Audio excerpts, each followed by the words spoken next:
My wife wanted to be the surrogate for her rich boss. I warned her not do it, but she did it anyways, saying, "It's my body, my choice."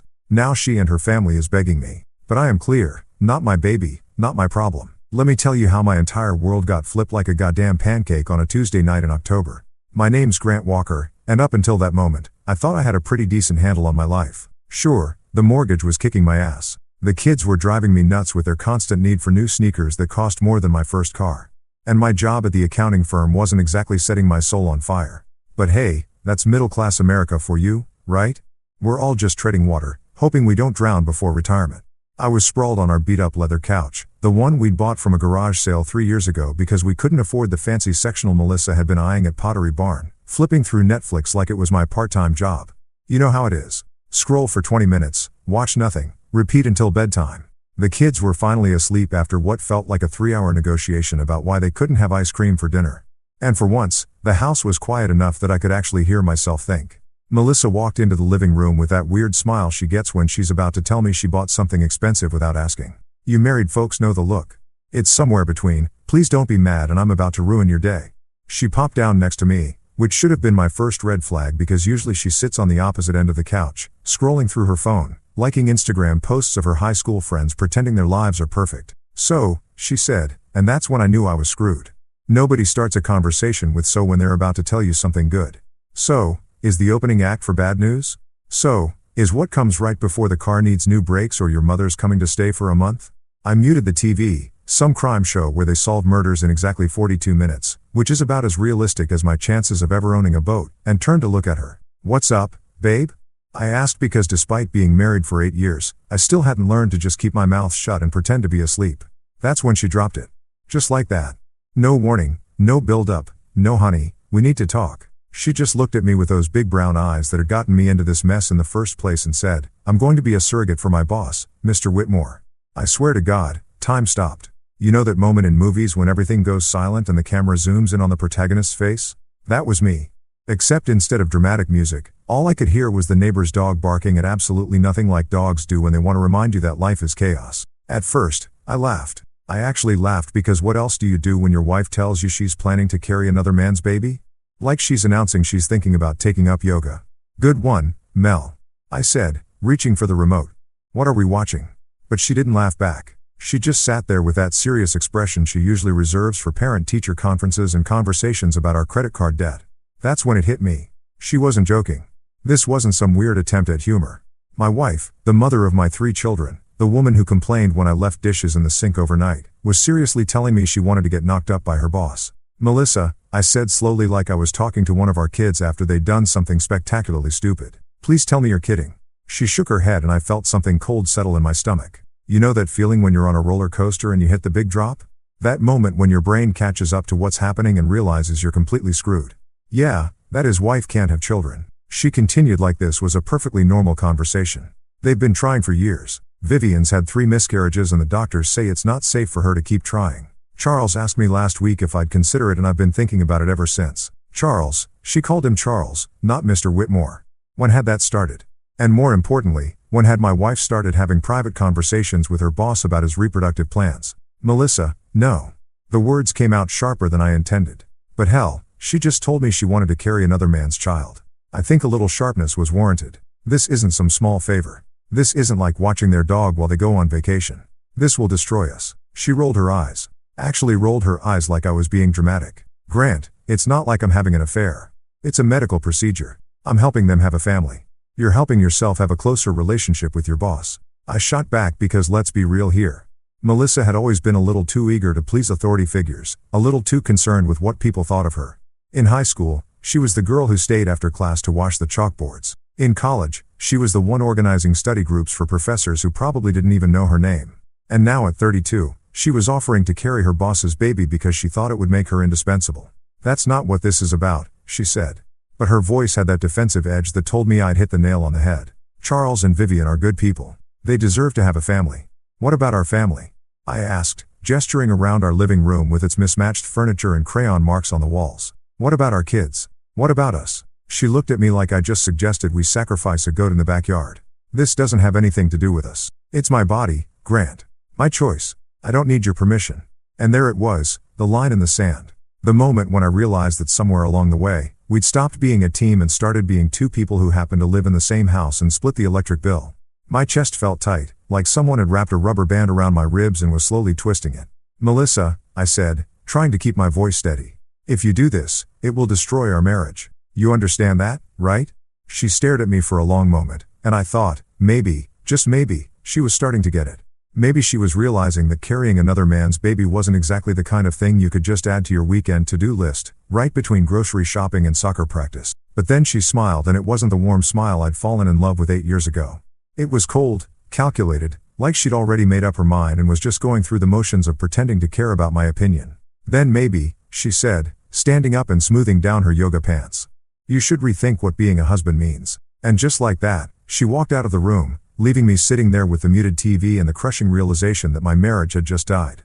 Even though neither of us was ready to admit it yet.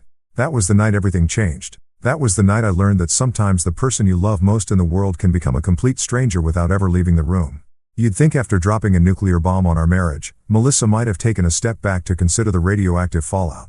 But nope, that would have required actual self-awareness. And apparently my wife had checked that particular skill at the door when she decided to play baby factory for her boss. The next few days were like living in some twisted version of Groundhog Day, except instead of Bill Murray trying to win over Andy McDowell, I was stuck trying to talk sense into a woman who'd apparently lost her damn mind. Every morning I'd wake up thinking maybe the whole thing had been a nightmare brought on by too much leftover pizza. But there she'd be, humming while she made coffee, acting like she hadn't just announced her plans to destroy our family with the casual enthusiasm of someone discussing their weekend gardening plans. "Melissa," I'd start because I'm nothing if not persistent. Some might say stupidly optimistic. "We need to talk about this surrogate thing." She'd give me this patronizing smile that made me want to throw my coffee mug against the wall. "Grant, I've made up my mind. Charles and Vivian really need this." Charles and Vivian. Always Charles and Vivian. Like they were the royal family or something. Never mind that Charles was just another corporate suit who'd probably stepped on a dozen people climbing his way up the ladder. And Vivian was one of those society wives who spent more on handbags than most people made in a year. But sure, let's upend our entire life because they couldn't figure out how to make a baby the old-fashioned way. I tried every angle I could think of. The practical angle. "Mel, you know how miserable you were when you were pregnant with Emma. You couldn't keep anything down for 3 months and your back was killing you the entire time." The emotional angle. "What are the kids going to think when mommy's walking around with someone else's baby?" The financial angle. "They're not exactly paying you enough to cover the medical bills, let alone compensation for 9 months of your life." But nothing stuck. She had an answer for everything. Delivered with the kind of self-righteous certainty that probably started wars back in the day. She'd help with childcare costs. She'd explain to the kids that she was helping a family. She was doing this out of the goodness of her heart, not for money. Although, let's be real, the 25 grand Charles was offering didn't exactly hurt her enthusiasm. Then the flying monkey showed up. First, it was her sister Clara because of course it was. Clara had always been jealous of Melissa, jealous of her job, her house, her kids, probably even her split ends, if we're being honest. So, naturally, when Melissa called to share her brilliant plan, Clara jumped on the supportive sister bandwagon like she was running for political office. The call came on a Thursday night while I was helping Jake with his math homework, trying to remember why algebra was supposed to be important when you grow up to be an accountant who spends his days entering numbers into spreadsheets that nobody reads. Grant, Clara's voice had that fake sweet tone she used when she was about to stick a knife between your shoulder blades. "I just wanted to call and tell you how proud I am of Melissa." I pressed the phone harder against my ear, hoping the kids couldn't hear this conversation. "Oh, yeah. And why is that, Clara?" "For agreeing to be a surrogate. It's such a selfless, beautiful thing to do. You should be supporting her instead of being so negative about it." Negative, right? Because apparently not wanting your wife to carry another man's baby made you the villain in this twisted fairy tale. "Clara, with all due respect, this is between Melissa and me." "It's really not. She's my sister," Clara interrupted, and I could practically see her getting all puffed up with righteous indignation. "And what she's doing is amazing. She's giving the gift of life to people who can't have children. It's practically saintly." "Saintly? Jesus Christ. You know what would be saintly, Clara? If Charles and Vivian adopted one of the thousands of kids who need homes instead of paying my wife to manufacture them a custom baby." The line went quiet for a second and I thought maybe I'd actually gotten through to her. But then she came back swinging. "You're being selfish, Grant. This isn't about you. It's about helping people. And Melissa has a big enough heart to do it. Maybe you should try having a little compassion." I wanted to tell Clara exactly where she could stick her compassion. But Jake was sitting right there chewing on his pencil eraser and probably absorbing every word of this train wreck. So instead, I just said, "Thanks for the call, Clara. I'll keep that in mind," and hung up. But Clara was just the opening act. The real headliner came that Sunday after church because, of course, this conversation had to happen after church where everyone was supposed to be feeling all holy and charitable. Melissa's mother, Joanne, cornered me in the parking lot while Melissa was inside getting the kids from Sunday school. Joanne was one of those women who'd perfected the art of passive-aggressive warfare, who could make you feel like a complete piece of garbage while smiling and offering you a casserole. "Grant, dear," she said, linking her arm through mine like we were old friends instead of two people who barely tolerated each other. "I wanted to have a little chat with you about Melissa's decision." Here we go, I thought. Round 2 of let's all gang up on Grant. "Joan, I really don't think this is the right place." "Oh, nonsense. There's no wrong place to discuss doing God's work." She patted my arm with her free hand, the same way you'd pat a dog who just peed on the carpet. "What Melissa is doing is truly noble. She's bringing life into the world for people who can't do it themselves. You should be proud of her, not trying to hold her back." Noble. There was that word again. Apparently, everyone had gotten the memo that this was the official spin we were putting on the situation. "Joanne, I understand that you think. I don't think, dear. I know. I raised 3 children and I know what sacrifice looks like. Melissa is making a beautiful sacrifice. And as her husband, you should be supporting her, not making her feel guilty about doing the right thing." The right thing. The right thing would have been talking to me before she agreed to anything. The right thing would have been considering how this would affect our kids, our marriage, our entire life. But apparently I was the only one who seemed to think any of that mattered. "Has it occurred to anyone?" I said, trying to keep my voice low, even though I wanted to shout. "That maybe Melissa should have discussed this with her husband before agreeing to carry another man's baby." Joanne's smile never wavered, but her grip on my arm tightened. "Marriage is about supporting each other's dreams, Grant. Not holding each other back out of selfishness." Selfishness, right? Because not wanting your family to be turned into a circus sideshow was selfish. Because thinking your wife should prioritize her actual family over her boss's wishes was selfish. That night after the kids were in bed and Melissa was upstairs taking one of her endless baths, I sat her down at the kitchen table, the same table where we'd eaten thousands of meals, where we'd helped the kids with homework, where we'd planned vacations we couldn't afford, and dreamed about a future that was apparently never going to happen. "Melissa," I said, looking directly into her eyes, hoping she could see how serious I was. "I need you to really hear me. If you go through with this surrogate thing, our marriage is over." She stared at me for a long moment, and for just a second, I thought I saw a flicker of uncertainty in her expression. Maybe she was finally starting to understand what was at stake here. Maybe she was realizing that some decisions can't be undone, that some choices change everything. But then her face hardened and she crossed her arms over her chest like she was building a wall between us. "Then maybe," she said, her voice cold enough to freeze hell over, "you should rethink what being a husband means." And there it was again. The same line she'd used a few nights ago, delivered with the same icy certainty. Like I was the problem, like I was the one being unreasonable. That was her ultimatum. Delivered with all the warmth of a tax audit. Shape up or ship out. Support her insane plan or get out of her way. Looking back now, I realized that was the moment our marriage officially flatlined. Everything that happened after that was just the long slow process of pulling the plug. 3 months. 3 goddamn months of walking on eggshells, sleeping in the same bed as someone who'd essentially become a stranger, and pretending everything was normal while my wife went through the motions of getting artificially inseminated with another man's sperm. Yeah, you read that right. Artificially inseminated because apparently even when you're destroying your marriage, there are still medical procedures to follow. During those 3 months, I kept hoping she'd come to her senses. Maybe she'd wake up one morning and realize that carrying her boss's baby wasn't exactly the career move she thought it was. Maybe she'd look at our kids. Jake with his gap-toed grin.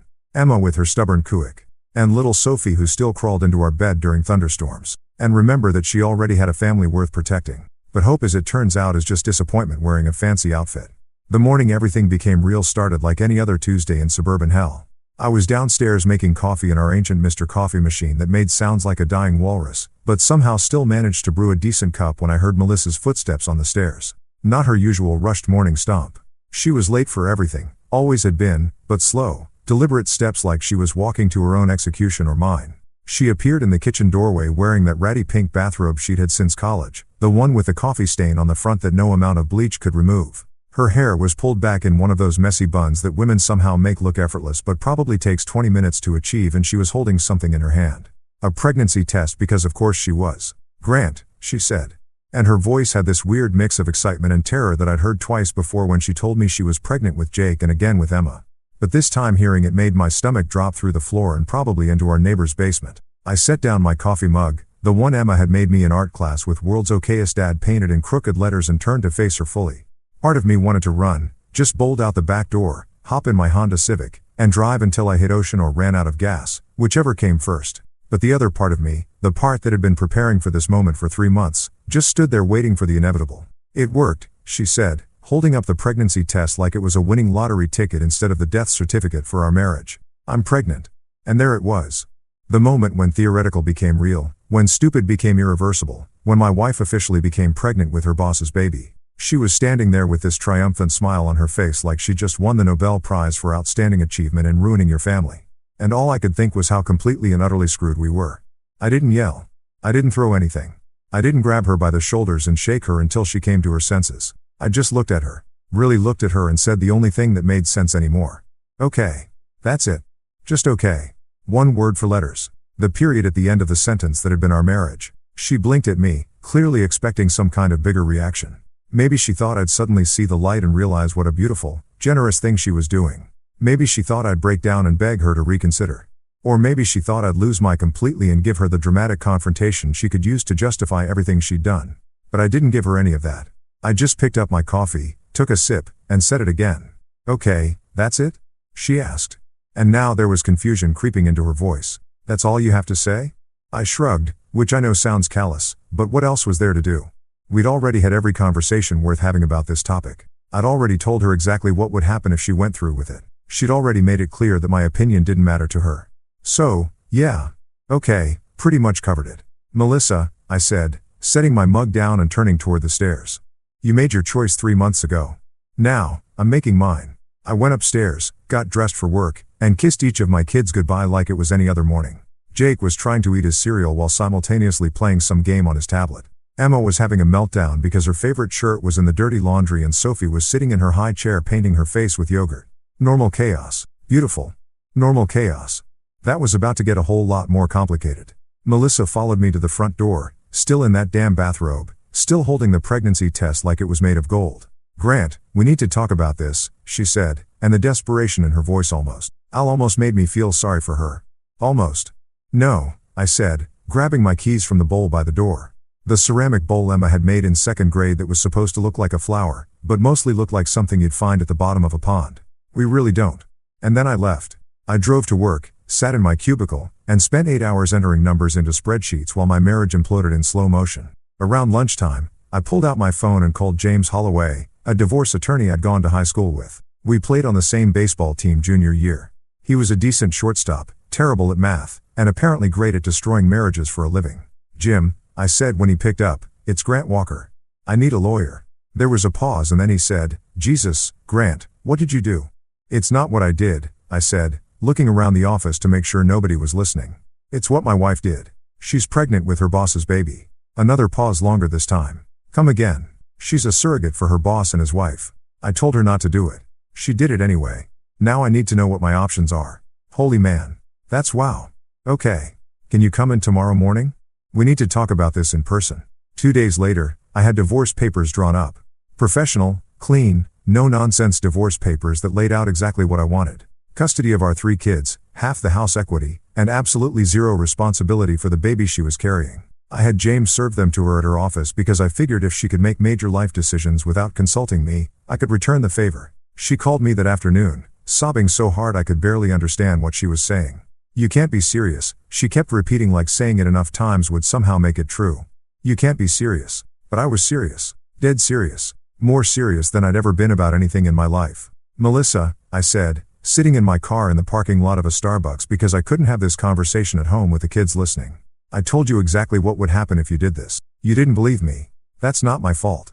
Even her boss got involved because apparently Charles Whitmore thought his money and influence extended to my personal life. He called me that evening, his voice dripping with that fake concern that rich people use when they're pretending to care about the little people. Grant, he said, and I could practically hear the expensive suit he was wearing.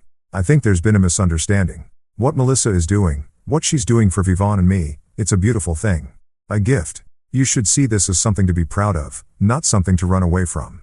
A gift. A beautiful gift. That's what he called the destruction of my marriage. Mr. Whitmore, I said, using his formal title because screw his first name familiarity. Let me make something clear. You hired my wife's body to carry your baby. You destroyed my marriage. That makes this your problem, not mine. Handle it. And then I hung up on him because rich or not, boss or not, he didn't get to lecture me about my own life. That night, lying in bed next to a woman who was carrying another man's child, I realized something important.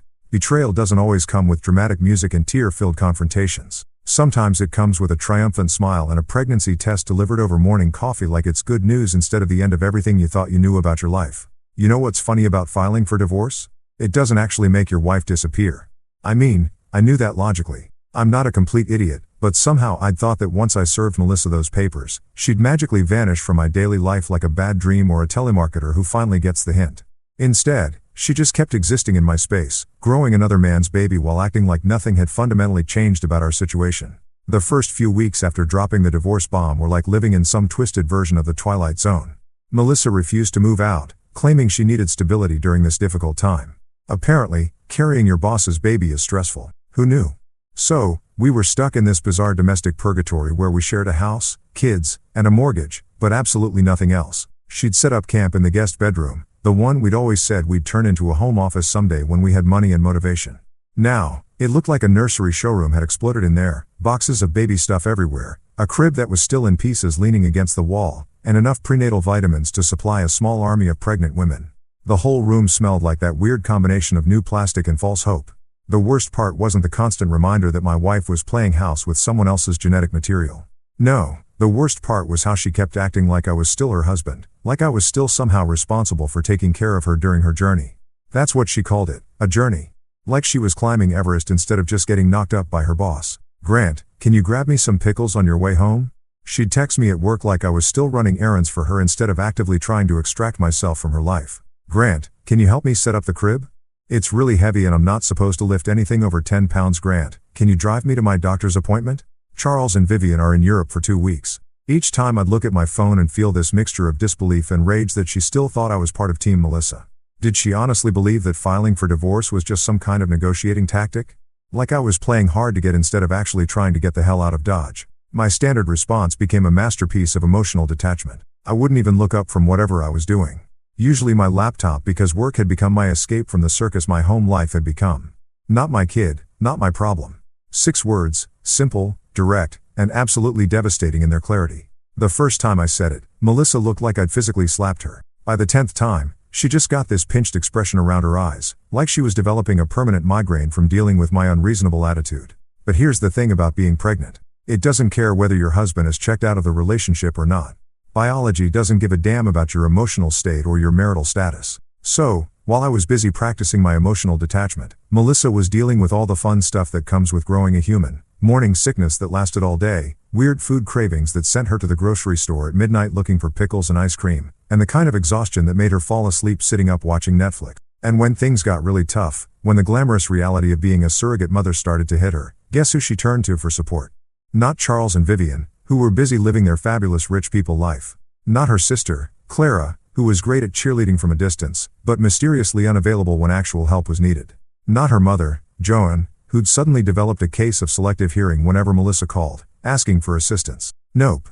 She turned to me, the guy she'd basically told to go screw himself when he asked her not to carry another man's baby. The pattern was always the same. She'd start out trying to handle everything herself, putting on this brave face like she was some kind of pregnancy warrior who didn't need anybody. But then reality would set in, usually around 3 a.m. when the baby decided to practice kickboxing on her internal organs, and she'd come knocking on my bedroom door like a lost puppy looking for shelter. Grant, she'd whisper, tapping softly on the door like she was afraid to wake me up, even though we both knew I wasn't sleeping. Who could sleep with all the drama happening under our roof? Grant, are you awake? I'd lie there in the dark staring at the ceiling, listening to her breathe on the other side of the door. Part of me, the part that had loved her for 8 years, the part that had held her hair back when she had food poisoning, the part that had stayed up all night when she was scared about Jake's ear infection, wanted to open that door and help her. But the bigger part, the part that was still pissed off about her complete disregard for our marriage, kept me glued to the mattress. Please, Grant, just once, can you help me? The baby's kicking so hard I can't sleep, and I'm scared something's wrong. That's when I'd roll over and deliver my favorite new phrase with all the warmth of a tax audit. Not my baby, not my problem. The silence that followed was always thick enough to cut with a knife. Sometimes she'd stand there for a few minutes, probably hoping I'd change my mind. Sometimes I'd hear her crying softly through the door, which should have broken my heart, but mostly just made me angry. She'd made her choice, and now she was learning that choices have consequences. Even our neighbors started to notice that something was off. Mr. Daniels, the retired guy next door who spent most of his time watering his lawn and judging everyone else's landscaping choices, cornered me one Saturday morning while I was taking out the trash. "Grant," he said, glancing toward our house, where Melissa was visible through the kitchen window, moving slowly and looking about as miserable as a human being could look. "Everything okay over there?"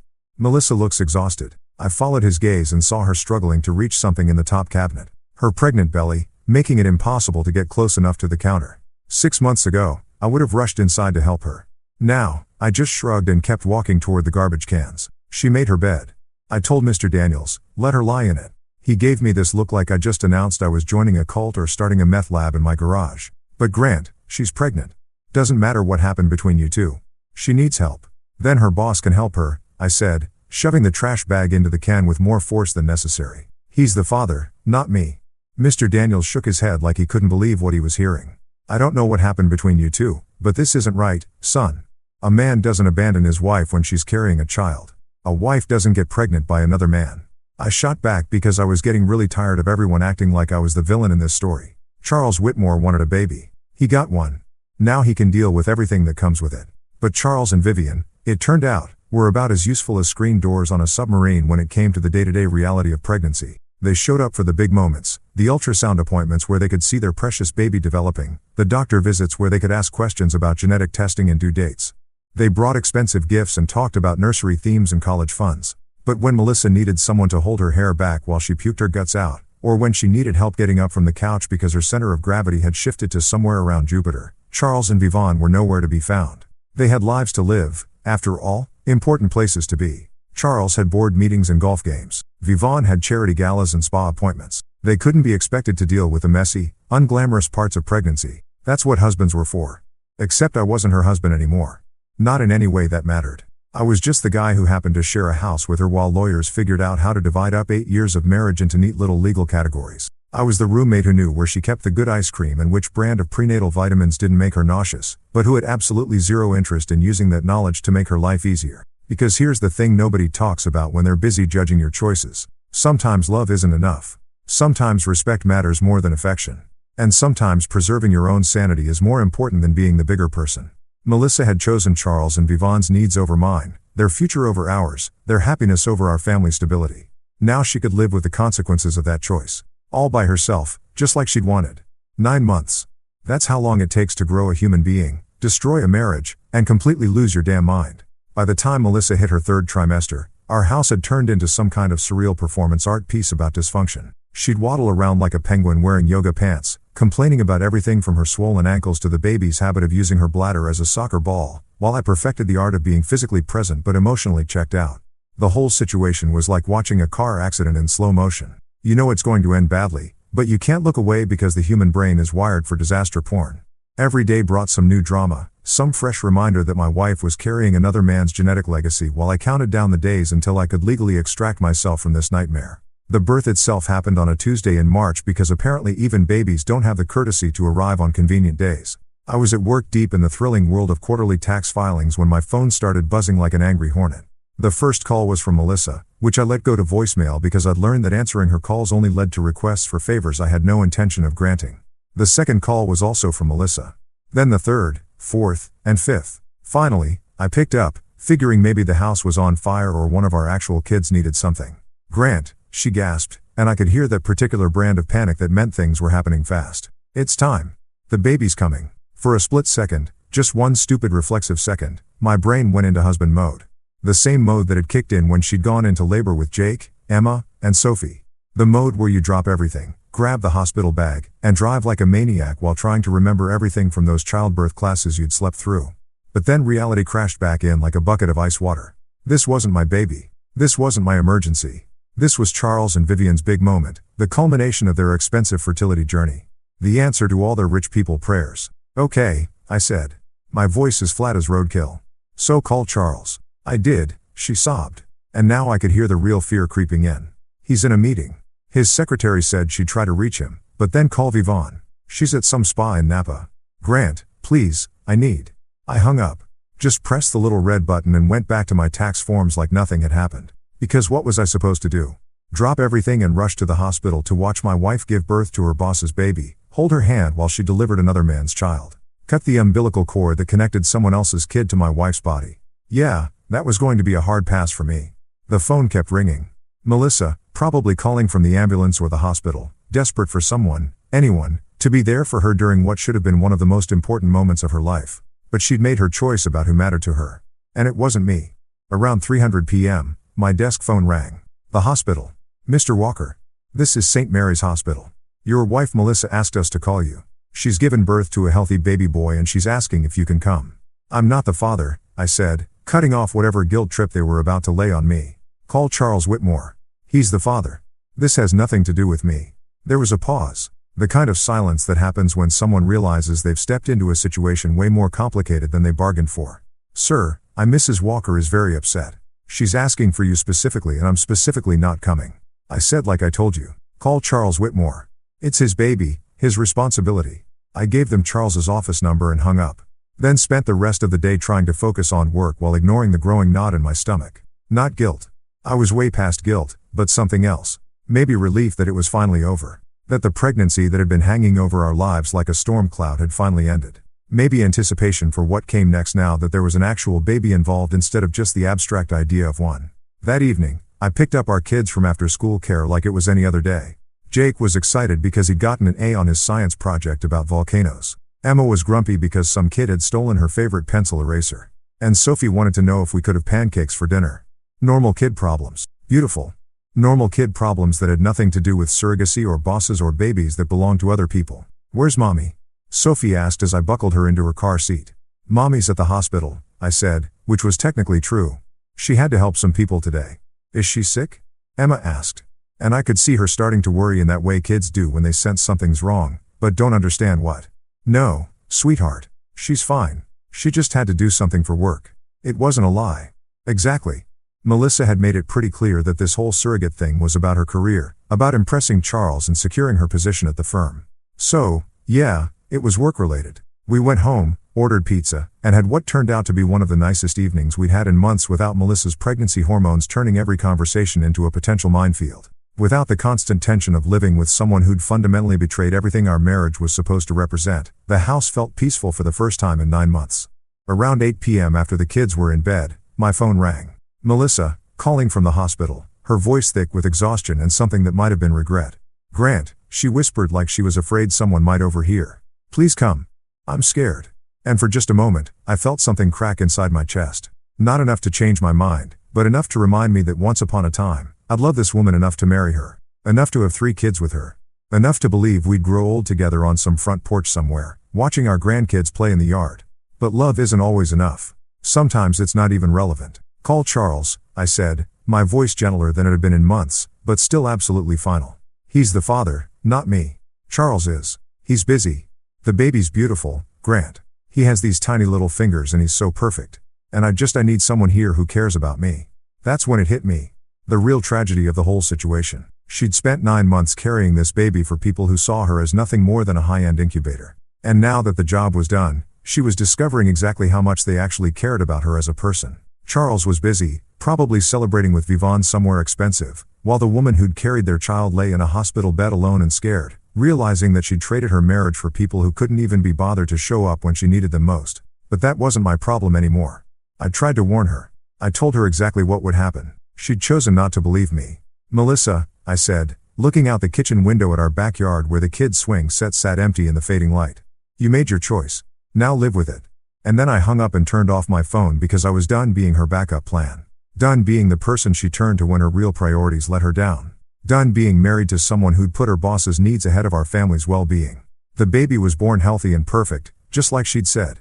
Charles and Vivon finally showed up at the hospital with flowers and champagne and probably a photographer to document their magical moment. They got their custom-made baby, their happy ending, their perfect little family. And I got to start figuring out what my life looked like without the woman who'd been the center of it for 8 years, but who'd chosen to give the most intimate part of herself to someone else. The thing about rock bottom is that it's surprisingly comfortable once you've been there for a while. You'd think it would be this dramatic, soul-crushing experience. But really, it's more like settling into a worn-out recliner. Not pleasant exactly, but familiar enough that you stop noticing how much it sucks. Melissa came home from the hospital 3 days after giving birth. And it was like watching a ghost try to resume its old haunting routine. She moved through the house like she was sleepwalking, clutching that baby like it was the last life preserver on the Titanic and looking at me with these desperate hollow eyes that screamed, "Fix this," louder than any words ever could. But here's the thing about being the guy who warned everyone the ship was going to sink. By the time you're proven right, nobody wants to hear, "I told you so." They just want you to somehow magically make everything okay again, like you're some kind of domestic superhero who can undo months of spectacularly bad decisions with the power of forgiveness and selective amnesia. Not happening. The first week was almost funny in a dark comedy sort of way. Melissa would shuffle around the house in her ratty bathrobe looking like an extra from a zombie movie while Charles and Vivon's beautiful gift screamed at all hours of the day and night. Turns out babies don't give a damn about your motivations for having them. They're going to cry whether you're their biological mother or just the lady who happened to carry them for 9 months. She'd set up a makeshift nursery in the guest bedroom, complete with all the baby gear that Charles and Vivian had bought, but apparently couldn't be bothered to take home yet. The irony wasn't lost on me. Here she was playing house with someone else's kid while our actual children tiptoed around the house like they were afraid to breathe too loud. "Mommy, why is the baby here?" Sophie asked one morning, standing in the kitchen doorway in her favorite pajamas, the ones with unicorns that she insisted had magical powers. "I thought you said he was going to live with other people." Melissa looked like Sophie had just asked her to explain quantum physics in interpretive dance. "Well, sweetheart, sometimes babies need to stay with their birth mommy for a little while before they go to their forever home." Birth mommy. Jesus Christ. She was talking about herself like she was running some kind of baby rental service, like when we fostered Mr. Whiskers before he went to live with Grandma. Emma piped up because my 8-year-old apparently had a better grasp on the situation than my wife did. "Something like that," Melissa said, which was probably the most honest thing she'd said in months. But the comparison to our brief stint fostering Joanne's cat was more accurate than Melissa wanted to admit because just like with Mr. Whiskers, everyone expected me to help take care of something that wasn't mine and wasn't staying. The bottles started appearing in our sink like some kind of domestic plague. Formula containers cluttered our kitchen counter. Dirty diapers overflowed the garbage can, and our washing machine ran constantly, churning through an endless cycle of tiny clothes and blankets that smelled like that particular combination of baby powder and desperation. And through it all, Melissa kept shooting me these looks, part pleading, part anger, part complete bewilderment that I wasn't stepping up to help her with her noble sacrifice. Like I was failing some test I'd never agreed to take. The breaking point came on a Thursday night about 2 weeks after she'd brought the baby home. I was in the living room trying to help Jake with his math homework while the baby screamed bloody murder upstairs when Melissa appeared at the top of the stairs looking like she'd been through a blender. "Grant," she called down, her voice cracking with exhaustion. "Can you please just hold him for 10 minutes? I need to take a shower." I didn't even look up from Jake's algebra worksheet. Not my baby, not my problem. It was the same response I'd been giving for months, delivered with the same flat tone I perfected during our entire pregnancy nightmare. But something about hearing it in that moment with the baby crying and Melissa looking like she was about to collapse, made it land differently. She came down the stairs slowly, still holding the baby, and I could see her hands shaking. Not from exhaustion, though she was definitely that, but from rage. Pure, undiluted fury that had been building up for weeks. "You know what?" she said, her voice getting louder with each word. "I am so sick of your attitude. You owe me this much." That's when I finally looked up from the homework. Jake was staring at both of us with wide eyes, probably wondering if his parents were about to start throwing furniture at each other. The baby was still screaming, which seemed appropriate for the moment. "I owe you," I repeated, standing up slowly because this conversation was clearly going to require my full attention. "I owe you what exactly?" "Support," she screamed, and the baby's crying got even louder, like he was trying to match her energy. "I'm your wife. This is your home. You can't just pretend I don't exist." "Jake," I said, keeping my voice calm. "Go upstairs and play in your room for a while." "Okay, buddy."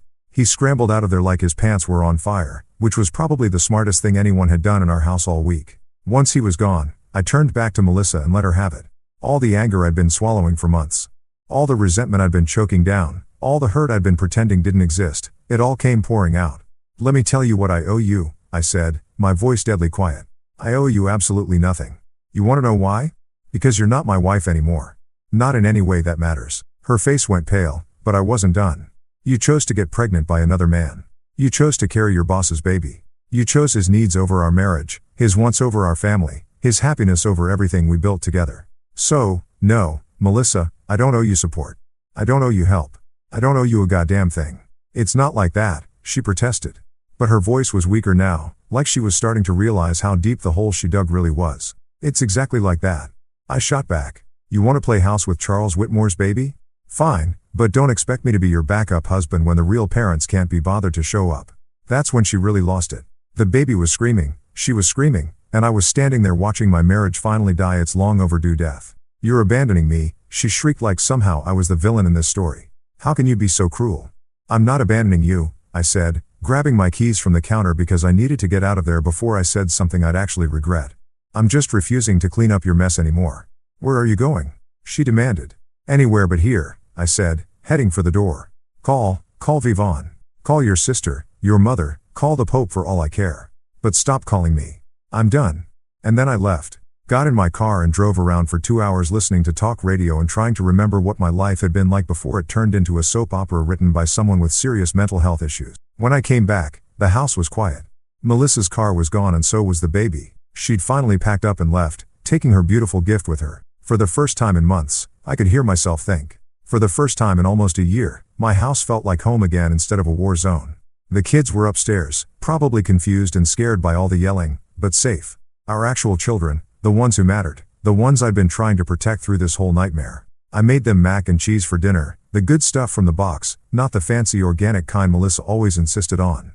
And we ate in front of the TV like we were having an indoor picnic. Nobody mentioned the baby. Nobody asked where mommy went. They just seemed relieved that the constant crying had stopped and the house felt normal again. That night, after I tucked them all in and made sure they knew they were safe and loved, I sat in my kitchen and realized something important. Sometimes the kindest thing you can do for someone is refuse to enable their self-destruction. Melissa had made her choice. Now she could live with it. You know what they say about peace and quiet? It never lasts long enough. For exactly 2 blissful days after Melissa packed up her baby drama and left, my house felt like an actual home again. The kids and I fell into this easy rhythm where we could eat cereal for dinner without judgment, watch cartoons without someone sighing dramatically about screen time, and generally exist without walking on eggshells around a woman who'd spent the last year making everyone else's life miserable. But apparently the universe has a sick sense of humor, because just when I started to believe that maybe, just maybe, I could get through this divorce without any more insanity, the flying monkeys descended. It started with my voicemail inbox lighting up like a Christmas tree.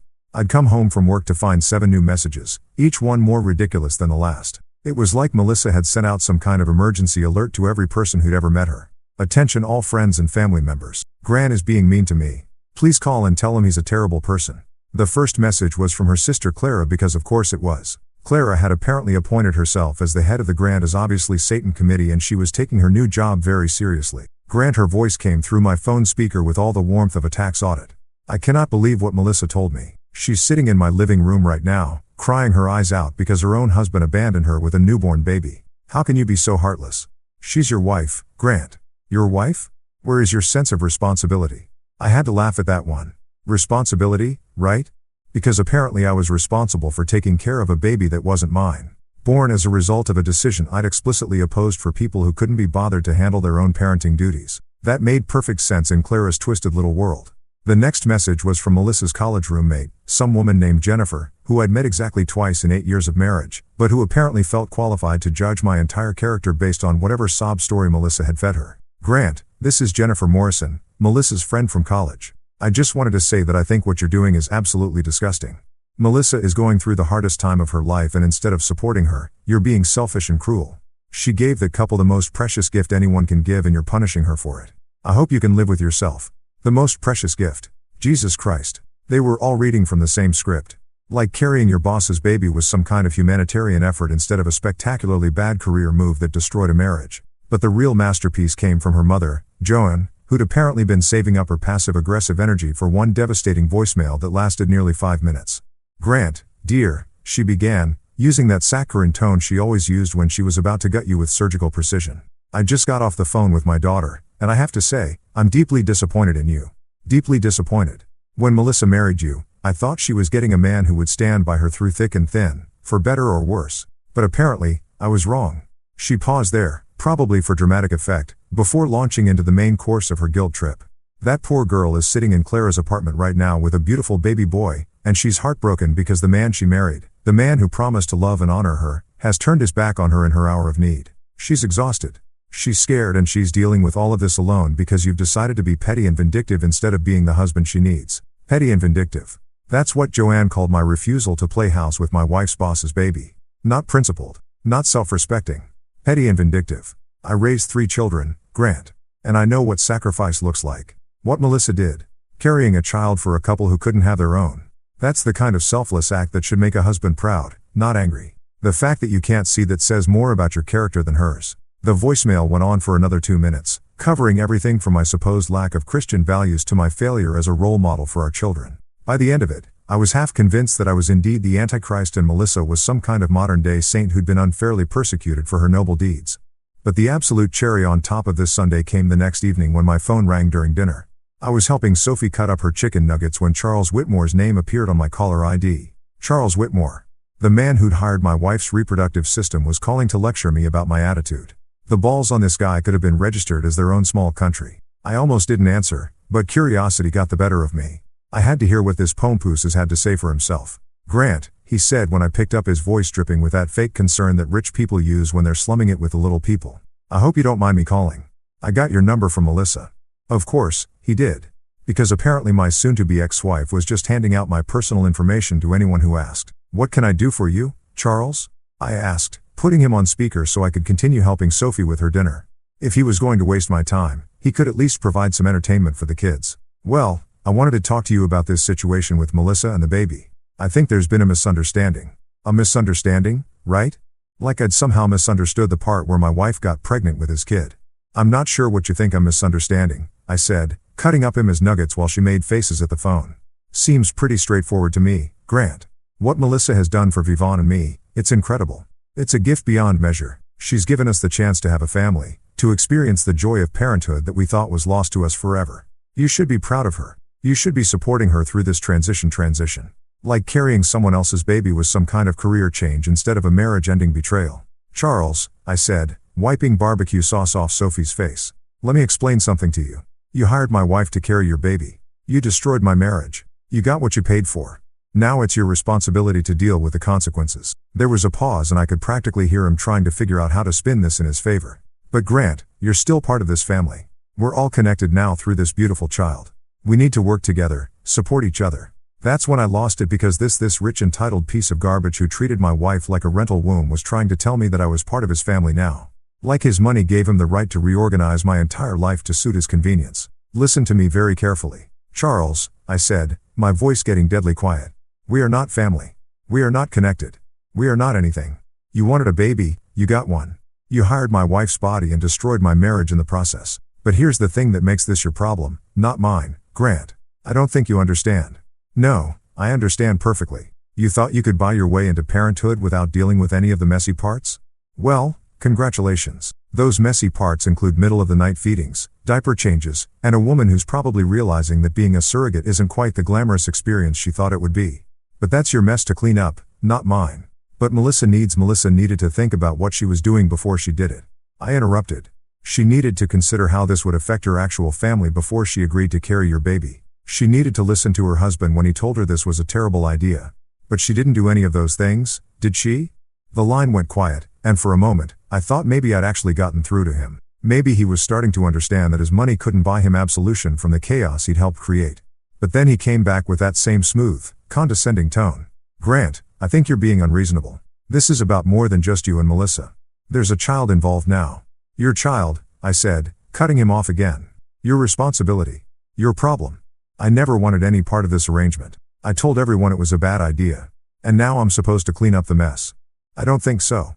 And then I hung up on him because rich or not, boss or not, he didn't get to lecture me about responsibility while sitting in his fancy office, completely removed from the reality of what he'd set in motion. That night, after the kids were in bed, I sat in my kitchen and marveled at the sheer audacity of these people. They'd all rallied around Melissa like she was some kind of victim instead of a woman who'd made a series of spectacularly bad choices that had predictable consequences. Not one of them had called to ask how I was doing. Not one had acknowledged that maybe, just maybe, I had a right to be angry about my wife carrying another man's baby. Not one had suggested that perhaps Melissa should have considered her husband's feelings before agreeing to this insane arrangement. But they all had plenty to say about my supposed failures as a husband and human being. The begging parade was in full swing, and I was apparently the only one who could see how ridiculous the whole thing was. If you've never been through a divorce, let me paint you a picture. Imagine the worst job interview of your life crossed with a root canal sprinkled with the emotional devastation of watching your entire adult life get dissected by strangers in cheap suits. Now multiply that by about 1,000 and you're getting close to what it's like to sit in a courtroom while lawyers argue over who gets to keep the good dinnerware and whether you're a terrible human being. The whole thing started 6 months after I'd filed the papers because apparently the legal system moves at roughly the same speed as continental drift. By the time we actually made it to court, Melissa had settled into her new life as a single mother living in her sister's spare bedroom. Charles and Vivian had presumably bonded with their custom-made baby, and had gotten comfortable with the idea that my marriage was dead than disco. But Melissa, being Melissa, couldn't just sign the papers and move on with her life. No, she had to turn our divorce into some kind of three-ring circus where she was the tragic heroine, and I was the mustache-twirling villain who'd abandoned his pregnant wife in her hour of need. Her lawyer was this guy named Richard Steinberg, one of those slick operators who probably learned his trade watching reruns of LA Law, and figured out that righteous indignation pays better than actual legal knowledge. He had perfectly styled hair, a tan that definitely came from a bottle, and the kind of practiced sincerity that made you want to check your wallet after shaking his hand.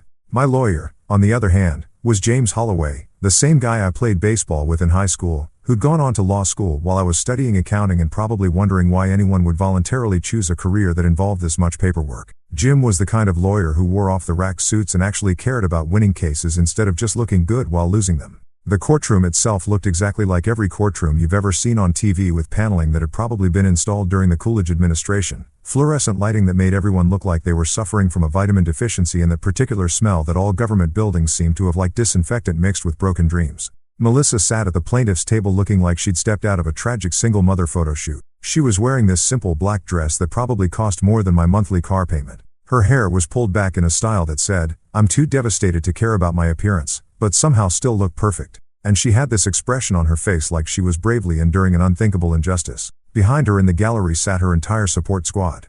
Clara looking appropriately outraged. Joan dabbing at her eyes with a tissue like she was watching a particularly sad episode of This Is Us. And I you not.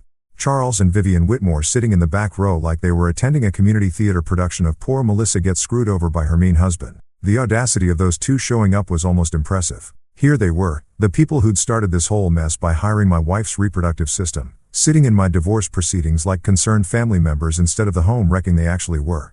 Steinberg opened with what I can only describe as a masterclass in emotional manipulation. He painted a picture of Melissa as this selfless saint who'd made the ultimate sacrifice to help a childless couple only to be cruelly abandoned by her heartless husband during the most vulnerable time of her life. "Your Honor," he said, gesturing toward Melissa like she was some kind of religious icon, "my client is a woman who exemplifies the very best of human nature. When she learned that her employer and his wife were struggling with infertility, she made the extraordinary decision to serve as their surrogate mother. This wasn't a decision she made lightly, Your Honor. This was an act of pure compassion, a gift of life itself, a gift of life. Jesus, these people really were all reading from the same script." But instead of supporting his wife during this difficult time, Steinberg continued, his voice getting more dramatic with each word.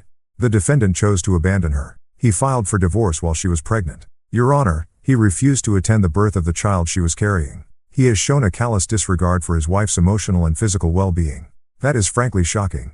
He went on like that for 20 minutes, painting me as some kind of monster who'd kicked a pregnant woman to the curb for having the audacity to help people in need. By the time he was done, I was half convinced that I should be locked up for crimes against humanity instead of just trying to get out of a marriage that had turned into a nightmare. But then it was Jim's turn. And that's when things got interesting. Your Honor, Jim said, standing up with a stack of papers that looked thick enough to stop a bullet. The plaintiff's attorney has told you a very compelling story. It's just too bad that story has almost nothing to do with the facts of this case. He walked over to the evidence table and picked up a manila folder that looked like it could have contained the secrets of the universe. The facts, Your Honor, are these. Mrs. Walker made a unilateral decision to carry another man's child without consulting her husband. When Mr. Walker expressed his opposition to this arrangement, she ignored him. When he explained how this decision would affect their marriage, she dismissed his concerns. And when he told her explicitly that proceeding with this surrogacy would end their marriage, she chose to proceed anyway. Jim opened the folder and pulled out what looked like a phone bill on steroids. Your Honor, I'd like to submit into evidence a series of text messages between the plaintiff and her sister in which she admits that her husband was opposed to the surrogacy from the beginning. I'd also like to submit several email exchanges between the plaintiff and her employer, Mr. Whitmore, in which she discusses the surrogacy arrangement without ever mentioning her husband's objections. Steinberg jumped up like his chair was on fire. Objection, Your Honor. These communications are privileged. Over, the judge said, looking like he was already tired of this case, and it had barely started. Continue, Mr. Holloway. Jim smiled the way a shark smiles when it spots a wounded seal. Your Honor, these communications clearly show that Mrs. Walker was fully aware of her husband's position on this matter. In one text message to her sister, she explicitly states, and I quote, "Grant is being such a baby about this. It's my body, my choice. He doesn't get a vote." I watched Melissa's face go pale as Jim read that text out loud. Apparently, she'd forgotten about her little sister Toyster honesty session. Furthermore, Your Honor, I'd like to submit a recording of a conversation between Mr. and Mrs. Walker, in which Mr. Walker clearly states that if she proceeds with the surrogacy, their marriage will be over. Mrs. Walker's response, and again I quote, was, "Then maybe you should rethink what being a husband means." The judge looked up from his notes with the expression of a man who just realized he was dealing with something way more complicated than a standard divorce case. "Mr. Holloway, are you suggesting that your client warned his wife about the consequences of her actions?" "That's exactly what I'm suggesting, Your Honor." Mr. Walker made his position crystal clear from the beginning. He told his wife that carrying another man's child would destroy their marriage. She chose to ignore that warning. The dissolution of this marriage is the direct result of Mrs. Walker's decision to prioritize her employer's needs over her husband's clearly stated concerns. Steinberg tried to recover, arguing that a husband should support his wife's decisions regardless of his personal feelings. But the damage was done.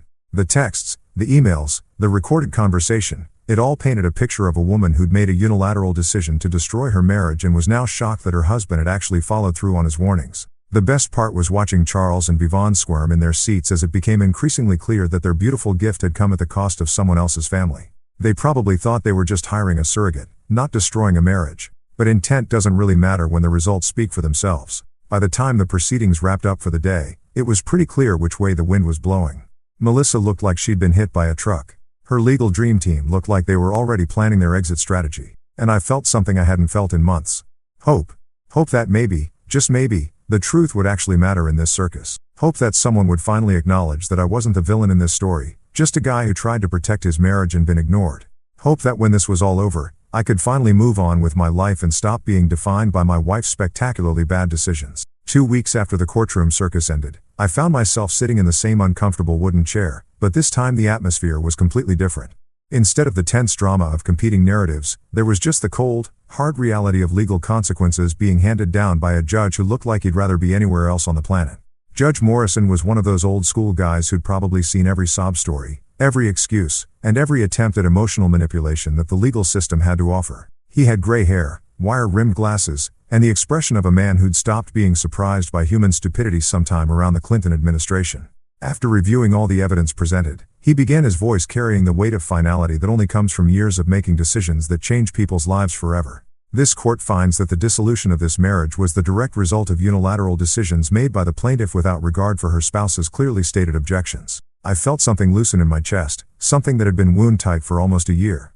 This was it. This was the moment when someone in authority finally acknowledged that I wasn't the bad guy in this story. Furthermore, Judge Morrison continued, the court finds that the plaintiff's decision to prioritize her employment obligations over her marital responsibilities demonstrates a fundamental disregard for the stability required to maintain a healthy family environment. Melissa sat at her table looking like someone had just told her that Santa Claus wasn't real and the Easter Bunny was a fraud. Her perfectly composed, tragic mother facade was cracking around the edges, and I could see the panic starting to creep in as she realized that her sob story wasn't going to get her what she wanted. Therefore, this court awards primary physical custody of the minor children, Jacob Walker, Emma Walker, and Sophie Walker, to the defendant, Grant Walker. The plaintiff will be granted supervised visitation rights to be exercised at times and locations to be determined by the court-appointed mediator. Supervised visitation. That was the legal way of saying, we don't trust you to be alone with your own kids without someone watching to make sure you don't screw up their lives any worse than you already have. The gavel came down with a sound like a gunshot. And just like that, it was over. 9 months of pregnancy drama, 6 months of legal warfare, and years of marriage. All of it officially dead and buried in about 10 minutes of judicial pronouncement. Melissa broke down completely. Not the pretty, dignified crying you see in movies, but the ugly, desperate sobbing of someone who just realized that actions have consequences and lawyers can't always fix stupid decisions. Her sister Clara rushed forward to comfort her, shooting me a look that could have melted steel, like somehow I was responsible for the mess Melissa had made of her own life. I don't want to lose them, Melissa whispered through her tears loud enough for everyone in the courtroom to hear. It was probably meant to be one last appeal to my non-existent sympathy. One final attempt to make me the villain for enforcing the natural consequences of her choices. I stood up, straightened my tie, the good one I'd bought specifically for this occasion, and looked down at the woman who had once been my partner and everything. Then you should have thought about that before you decided to carry another man's baby, I said, my voice calm and steady. You should have thought about them when Charles asked you to be his surrogate. You should have thought about them when I told you this would destroy our family. But you didn't think about them, did you? You thought about yourself. Her crying got louder, more desperate. But I wasn't done. You want to keep seeing our kids? Then show up for them.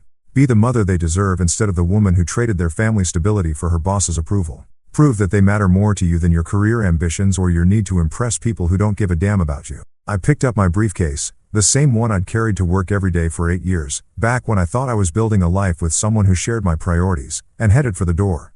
But understand this, Melissa, I said, turning back for one last look at the mother of my children. I won't let you drag them into your mess. I won't let you use them as emotional support animals while you figure out how to live with the consequences of your choices. They deserve better than that. They deserve a parent who puts them first. Outside the courthouse, the September air felt crisp and clean, like the world had been washed by rain, even though the sky was perfectly clear. Jim walked beside me, probably savoring his victory, but smart enough not to gloat about it. You did the right thing, Grant, he said as we reached our cars. Those kids need stability, and Melissa's proven she's not capable of providing that right now. I nodded. But I wasn't thinking about being right or wrong. I was thinking about Jake, Emma, and Sophie waiting for me at home with a babysitter. Probably wondering why Daddy had to go to court again. And when things would finally get back to normal. For the first time in almost a year, I had an answer for them. Things were going to get back to normal starting right now. No more drama, no more chaos, no more wondering whether the woman who was supposed to be their mother would make another decision that would turn their world upside down. Just me and them building something stable and sane from the wreckage of what used to be our family. It wasn't the happy ending I'd imagined when I'd first gotten married, but it was better than the alternative. It was a chance for all of us to start over, to build something new without the constant threat of someone else's bad decisions destroying everything we cared about. For the first time in months, I felt like I could breathe again. 6 months later, I'm sitting in my kitchen on a Saturday morning, watching Jake attempt to make pancakes while Emma argues with Sophie about whether syrup belongs on scrambled eggs. The house smells like coffee and slightly burned batter. The morning light is streaming through windows that actually stay clean now that nobody's crying on them constantly. And for the first time in what feels like forever, everything is exactly as chaotic as it should be. This is what normal looks like. Not the fake Instagram perfect normal that people pretend to have, but real normal.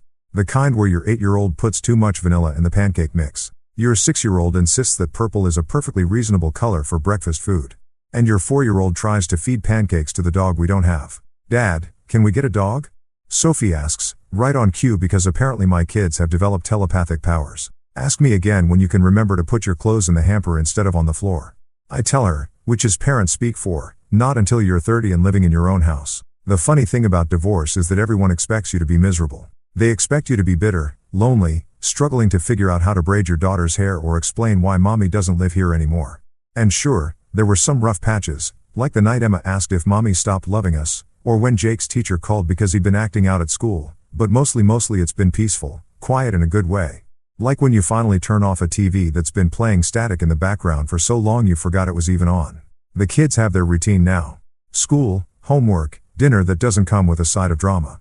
Weekend movies where nobody sighs dramatically about screen time. Bedtime stories that don't get interrupted by phone calls from people wanting to discuss the moral implications of my abandonment of a woman who chose another man's baby over her own family. Melissa still calls sometimes, usually when she's run out of money, discovered that Charles and Vivant aren't quite as generous with their beautiful gift provider as they were during the pregnancy, or realized that being a single mom living in her sister's spare bedroom isn't quite the empowering experience she thought it would be. Grant, I know we've had our differences, but could you help me out with the electric bill? Just this once. Grant, the baby's been crying all night, and I don't know what to do.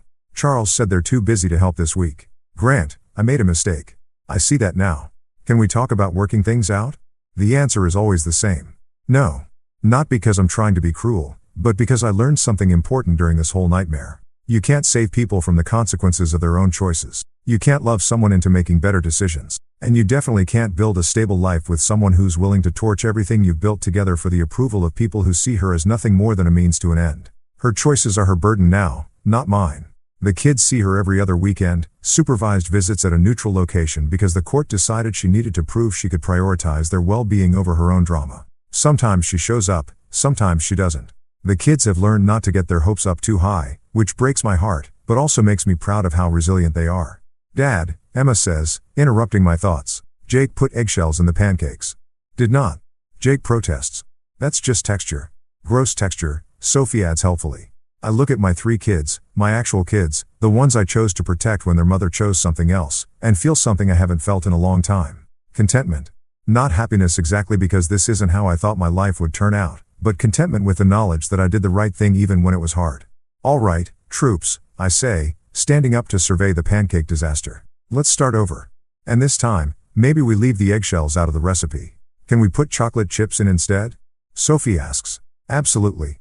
I say because life's too short for plain pancakes and too precious to waste on people who don't appreciate what they have. Outside it's starting to rain. But inside our house, our actual home now, not just the place where we used to live, it's warm and safe and exactly where we belong.